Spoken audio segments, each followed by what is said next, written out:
Bonjour, bonjour, bonjour, bien-aimés. Notre Dieu est bon, il est redoutable. Alléluia, alléluia. Nous sommes ensemble pour la lecture biblique du 25 septembre.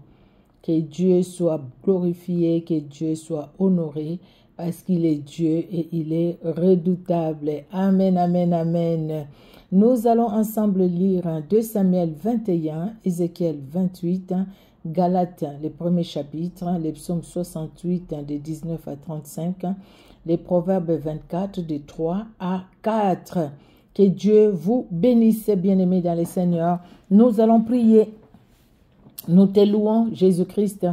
Tu es Dieu, tu es redoutable. Alléluia pour l'œuvre de Golgotha. Alléluia, Seigneur, pour le tout accompli de la croix. Alléluia.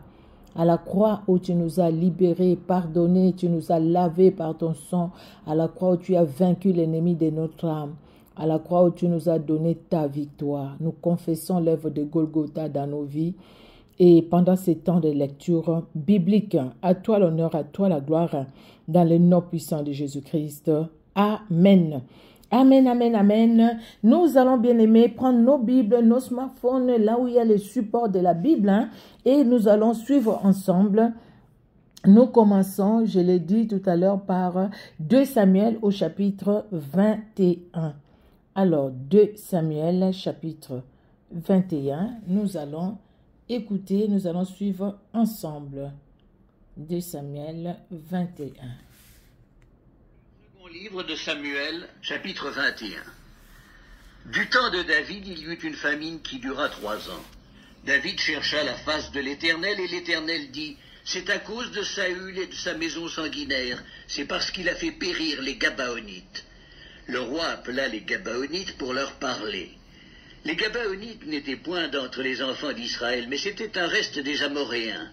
Les enfants d'Israël s'étaient liés envers eux par un serment, et néanmoins Saül avait voulu les frapper dans son zèle pour les enfants d'Israël et de Juda. David dit aux Gabaonites, « Que puis-je faire pour vous, et avec quoi ferai-je expiation, afin que vous bénissiez l'héritage de l'Éternel » Les Gabaonites lui répondirent, « Ce n'est pas pour nous une question d'argent et d'or avec Saül et avec sa maison, et ce n'est pas à nous qu'il appartient de faire mourir personne en Israël. » Et le roi dit, « Que voulez-vous donc que je fasse pour vous » Ils répondirent au roi, « Puisque cet homme nous a consumés et qu'il avait le projet de nous détruire pour nous faire disparaître de tout le territoire d'Israël, qu'on nous livre 7 hommes d'entre ses fils, et nous les pendrons devant l'Éternel à Gibéa de Saül, l'élu de l'Éternel. » Et le roi dit, « Je les livrerai. » Le roi épargna Méphibosheth, fils de Jonathan, fils de Saül, à cause du serment qu'avaient fait entre eux devant l'Éternel David et Jonathan, fils de Saül. Mais le roi prit les 2 fils que Ritzpa, fille d'Aja, avait enfantés à Saül, Harmonie et Méphibosheth, et les 5 fils que Mérab, fille de Saül, avait enfantés à Adriel de Méhola, fils de Barzilai. Et il les livra entre les mains des Gabaonites, qui les pendirent sur la montagne devant l'Éternel. Tous les 7 périrent ensemble. Ils furent mis à mort dans les premiers jours de la moisson, au commencement de la moisson des orges. Ritzpa, fille d'Aja, prit un sac et l'étendit sous elle contre le rocher, depuis le commencement de la moisson jusqu'à ce que la pluie du ciel tombât sur eux. Et elle empêcha les oiseaux du ciel de s'approcher d'eux pendant le jour et les bêtes des champs pendant la nuit. On informa David de ce qu'avait fait Ritzpa, fille d'Aja, concubine de Saül. Et David alla prendre les os de Saül et les os de Jonathan, son fils, chez les habitants de Jabès, en Galaad, qui les avaient enlevés de la place de Beth-Shan, où les Philistins les avaient suspendus lorsqu'ils battirent Saül à Gilboa. Il emporta de là les os de Saül et les os de Jonathan son fils. Et l'on recueillit aussi les os de ceux qui avaient été pendus. On enterra les os de Saül et de Jonathan son fils au pays de Benjamin, à Tséla, dans le sépulcre de Kis, père de Saül. Et l'on fit tout ce que le roi avait ordonné. Après cela, Dieu fut apaisé envers le pays. Les Philistins firent encore la guerre à Israël. David descendit avec ses serviteurs, et ils combattirent les Philistins. David était fatigué, et Gispi-Bénob, l'un des enfants de Rapha, eut la pensée de tuer David. Il avait une lance du poids de 300 cycles d'airain, et il était ceint d'une épée neuve. Abiscaï, fils de Tseruja, vint au secours de David, frappa le Philistin et le tua. Alors les gens de David jurèrent en lui disant, « Tu ne sortiras plus avec nous pour combattre, et tu n'éteindras pas la lampe d'Israël. » Il y eut encore, après cela, une bataille à Gob avec les Philistins. Alors Sibécaï, le Hushatite, tua Asaph, qui était un des enfants de Rapha. Il y eut encore une bataille à Gob avec les Philistins. Et Elkanan, fils de Jaare-Oregim de Bethléem, tua Goliath de Gath, qui avait une lance dont le bois était comme une ensouple de tisserand. Il y eut encore une bataille à Gath. Il s'y trouva un homme de haute taille qui avait 6 doigts à chaque main et à chaque pied, 24 en tout, et qui était aussi issu de Rapha. Il jeta un défi à Israël, et Jonathan, fils de Chiméa, frère de David, le tua. Ces 4 hommes étaient des enfants de Rapha à Gath. Ils périrent par la main de David et par la main de ses serviteurs. Merci Seigneur Jésus-Christ. Nous allons lire notre deuxième passage dans Ézéchiel chapitre 28. Alors, Ézéchiel, nous sommes dans Ézéchiel. Alors, nous allons lire le livre d'Ézéchiel. Voilà, Ézéchiel et le chapitre 28. Alors, Ézéchiel 28, nous lisons, nous écoutons, bien-aimés, et nous suivons au nom de Jésus-Christ de Nazareth.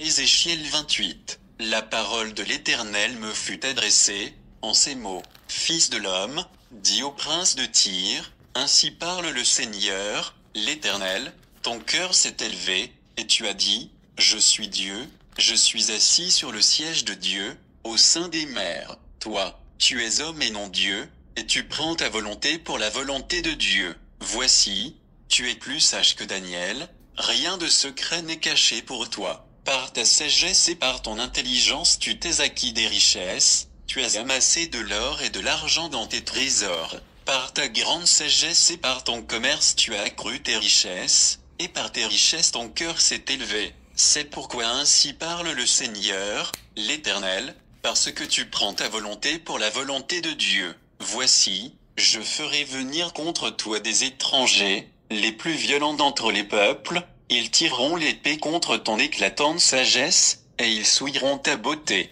ils te précipiteront dans la fosse, et tu mourras comme ceux qui t'ont percé de coups, au milieu des mers, en face de ton meurtrier, diras-tu, je suis Dieu, tu seras homme et non Dieu sous la main de celui qui te tuera, tu mourras de la mort des incirconcis, par la main des étrangers, car moi, j'ai parlé, dit le Seigneur, l'Éternel. La parole de l'Éternel me fut adressée, en ces mots. Fils de l'homme, prononce une complainte sur le roi de Tyr. Tu lui diras, ainsi parle le Seigneur, l'Éternel, tu mettais le sceau à la perfection, tu étais plein de sagesse, parfait en beauté, tu étais en Éden, le jardin de Dieu, tu étais couvert de toute espèce de pierres précieuses, de sardoine, de topaze, de diamant, de chrysolite, d'onyx, de jaspe, de saphir, d'escarboucle, d'émeraude, et d'or. Tes tambourins et tes flûtes étaient à ton service, préparés pour le jour où tu fus créé. Tu étais un chérubin protecteur, aux ailes déployées, je t'avais placé, tu étais sur la sainte montagne de Dieu, tu marchais au milieu des pierres étincelantes. Tu as été intègre dans tes voies, depuis le jour où tu fus créé jusqu'à celui où l'iniquité a été trouvée chez toi. Par la grandeur de ton commerce tu as été rempli de violence, et tu as péché, je te précipite de la montagne de Dieu, et je te fais disparaître, chérubin protecteur, du milieu des pierres étincelantes. Ton cœur s'est élevé à cause de ta beauté, tu as corrompu ta sagesse par ton éclat, je te jette par terre, je te livre en spectacle au roi. Par la multitude de tes iniquités, Par l'injustice de ton commerce, tu as profané tes sanctuaires, je fais sortir du milieu de toi un feu qui te dévore, je te réduis en cendres sur la terre, aux yeux de tous ceux qui te regardent. Tous ceux qui te connaissent parmi les peuples sont dans la stupeur à cause de toi, tu es réduit au néant, tu ne seras plus à jamais. La parole de l'Éternel me fut adressée, en ces mots, Fils de l'homme, tourne ta face vers Sidon, et prophétise contre elle. Tu diras, ainsi parle le Seigneur, l'Éternel, voici, j'en veux à toi, Sidon, je serai glorifié au milieu de toi, et ils sauront que je suis l'Éternel, quand j'exercerai mes jugements contre elle, quand je manifesterai ma sainteté au milieu d'elle, j'enverrai la peste dans son sein, je ferai couler le sang dans ses rues, les morts tomberont au milieu d'elle par l'épée qui de toutes parts viendra la frapper, et ils sauront que je suis l'Éternel. Alors elle ne sera plus pour la maison d'Israël une épine qui blesse, une ronce déchirante, parmi tous ceux qui l'entourent et qui la méprisent, et ils sauront que je suis le Seigneur, l'Éternel. Ainsi parle le Seigneur, l'Éternel, lorsque je rassemblerai la maison d'Israël du milieu des peuples où elle est dispersée,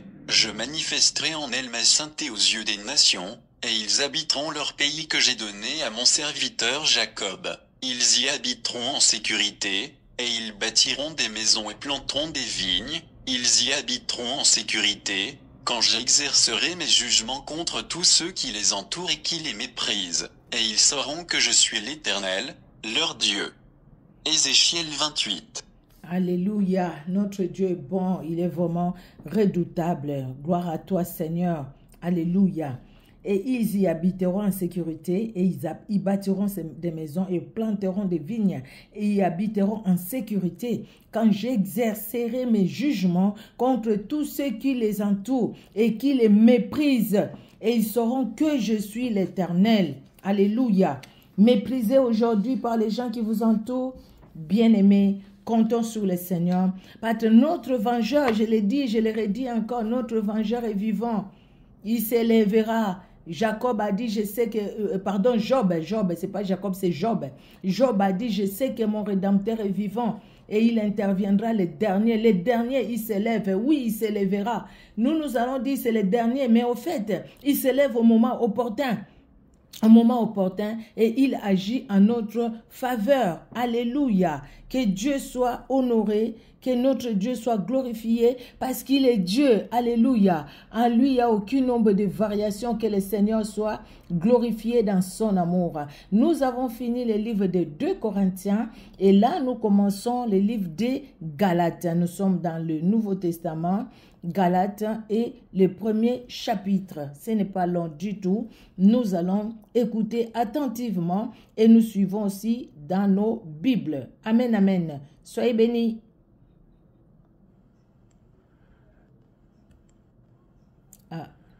Épître de... pardon, excusez-moi. Galates. Qu'est-ce qui s'est passé? Épître de Paul aux Galates, chapitre 1er. Paul, apôtre, non de la part des hommes, ni par un homme, mais par Jésus-Christ et Dieu le Père, qui l'a ressuscité des morts, et tous les frères qui sont avec moi aux églises de la Galatie, que la grâce et la paix vous soient données de la part de Dieu le Père et de notre Seigneur Jésus-Christ, qui s'est donné lui-même pour nos péchés, afin de nous arracher du présent siècle mauvais, selon la volonté de Dieu et Père, à qui soit la gloire au siècle des siècles. Amen. Je m'étonne que vous vous détourniez si promptement de celui qui vous a appelé par la grâce de Christ pour passer à un autre évangile. Non pas qu'il y ait un autre évangile, mais il y a des gens qui vous troublent et qui veulent renverser l'évangile de Christ. Mais quand nous-mêmes, quand un ange du ciel annoncerait un autre évangile que celui que nous vous avons prêché, qu'il soit anathème. Nous l'avons dit précédemment, et je le répète à cette heure. Si quelqu'un vous annonce un autre évangile que celui que vous avez reçu, qu'il soit anathème. Et maintenant, est-ce la faveur des hommes que je désire, ou celle de Dieu? Est-ce que je cherche à plaire aux hommes? Si je plaisais encore aux hommes, je ne serais pas serviteur de Christ. Je vous déclare, frères, que l'évangile qui a été annoncé par moi n'est pas de l'homme. Car je ne l'ai ni reçu, ni appris d'un homme, mais par une révélation de Jésus-Christ. Vous avez su, en effet, quelle était autrefois ma conduite dans le judaïsme, comment je persécutais à outrance et ravageais l'Église de Dieu, et comment j'étais plus avancé dans le judaïsme que beaucoup de ceux de mon âge et de ma nation, étant animé d'un zèle excessif pour les traditions de mes pères. Mais lorsqu'il plut à celui qui m'avait mis à part dès le sein de ma mère et qui m'a appelé par sa grâce, de révéler en moi son Fils, afin que je l'annonçasse parmi les païens. Aussitôt, je ne consultais ni la chair, ni le sang, et je ne montai point à Jérusalem vers ceux qui furent apôtres avant moi. Mais je partis pour l'Arabie, puis je revins encore à Damas. 3 ans plus tard, je montai à Jérusalem, pour faire la connaissance de Céphas, et je demeurai 15 jours chez lui. Mais je ne vis aucun autre apôtre, si ce n'est Jacques, le frère du Seigneur. Dans ce que je vous écris, voici, devant Dieu, je ne mens point. J'allai ensuite dans les contrées de la Syrie et de la Cilicie. Or j'étais inconnu de visage aux églises de Judée qui sont en Christ. Seulement, elles avaient entendu dire « Celui qui autrefois nous persécutait annonce maintenant la foi qu'il s'efforçait alors de détruire. » Et elles glorifiaient Dieu à mon sujet. Amen, amen. Nous poursuivons, bien-aimés. Nous allons dans les psaumes. Alors, les psaumes 68, de 19 à 35. Alors, les psaumes 68. Les psaumes, oh, oui, c'est ça. De 19 à 35. 19 jusqu'à la fin. Tu es monté dans les hauteurs, tu as amené des captifs, tu as pris en don des hommes. Les rebelles habiteront aussi près de l'Éternel Dieu. Béni soit le Seigneur chaque jour. Quand on nous accable, Dieu nous délivre. Alléluia. Quand on nous accable, Dieu nous délivre. Dieu est pour nous les dieux de délivrance. Et l'Éternel, le Seigneur, peut nous garantir de la mort. Que Dieu soit loué. Oui, Dieu brisera la tête de ses ennemis, les sommets de la tête de ceux qui vivent dans les péchés. Le Seigneur dit, je le ramènerai des basans, je le ramènerai du fond de la mer, afin que tu plonges ton pied dans le sang et que la langue de tes chants ait sa part des ennemis. Il voit ta marche, ô Dieu, la marche de mon Dieu, de mon roi dans les sanctuaires. En tête vont les chanteurs, puis ceux qui jouent les instruments. Au milieu de jeunes filles battant du tambourin. Bénissez Dieu dans les assemblées. Bénissez les seigneurs, descendants d'Israël. Là sont Benjamin, les plus jeunes qui dominent sur eux, les chefs de Juda et leurs troupes, les chefs des Zabilon, les chefs de Nephtali. Ton Dieu ordonne que tu sois puissant. Affermis, ô Dieu, ce que tu as fait pour nous. De ton temple, tu règnes sur Jérusalem. Les rois t'apporteront des présents. Épouvante l'animal des roseaux, la troupe des taureaux, avec le veau des peuples, qui se prosternent avec des pièces d'argent. Disperse le peuple qui prennent plaisir à combattre. Des grands viennent de l'Égypte, l'Éthiopie accourt, les mains tendues vers Dieu. Royaume de la terre, chantez à Dieu, célébrez les seigneurs, alléluia. Chantez à celui qui s'avance dans les cieux éternels. Voici, il fait entendre sa voix puissante. Rendez gloire à Dieu, sa majesté est sur Israël et sa force dans les cieux. De ton sanctuaire, ô Dieu, tu es redoutable. Les dieux d'Israël donnent à son peuple la force et la puissance. Béni soit l'Éternel. Alléluia. Béni soit l'Éternel. Nous allons finir cette lecture biblique par le livre de Proverbes au chapitre 24. Alors, Proverbe 24.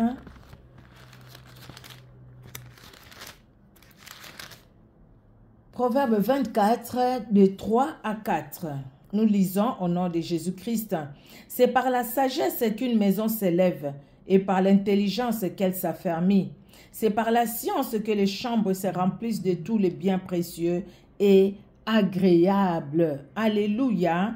C'est par la sagesse qu'une maison s'élève. C'est par l'intelligence qu'elle s'affermit.